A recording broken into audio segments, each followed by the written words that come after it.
para empezar a hablar de perdón tenemos que empezar a hablar de culpa, porque no se puede entender la culpa, el perdón sin la culpa. Ya borra. Partamos de nuevo. Dijimos que íbamos a hablar del perdón, la culpa y la vergüenza. Y hoy día vamos a empezar a hablar de la culpa.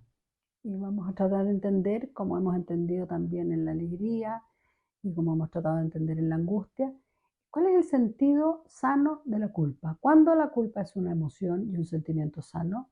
¿Cuándo la culpa es una emoción y un sentimiento no sano para nosotros? Y la culpa surge de la empatía. Y por eso se piensa que las personas de un pensamiento psicopático, de un funcionamiento psicopático, son personas que al no tener empatía tampoco sienten culpa. También vamos a hablar de eso. Vamos a hablar de la relación entre empatía y culpa. ¿Por qué la culpa tiene que ver con la empatía? Porque primero que nada yo tengo que ver el dolor del otro y tengo que entender que ese dolor es causado por mí. Yo intervine en ese dolor. Y de esa manera me siento culpable. También en la medida que siento un dolor de que alguien me ha causado a mí,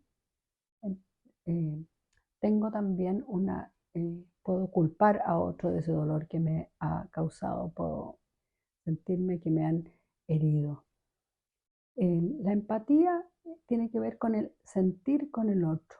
Y en el caso de la empatía para la culpa, tengo que sentir cuál es el dolor del otro. Es un dolor de haberse sentido poco querido, herido, dejado de lado, abandonado, con poca lealtad, que le falté en un momento de dolor.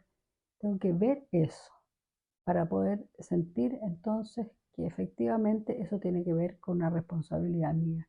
Yo le falté a una persona que esperaba de mí, le falté a una persona que yo quiero, le falté a una persona bueno, tiene una relación de dependencia conmigo. Entonces, empatía y culpa. Esa es nuestra primera aproximación, entender que tenemos que crecer en empatía, en sensibilidad al dolor del otro. Y esto nos lleva a un segundo tema, porque la empatía es sentir el dolor del otro y relacionarlo con una acción mía o una omisión mía y de esa manera sentir esa culpa.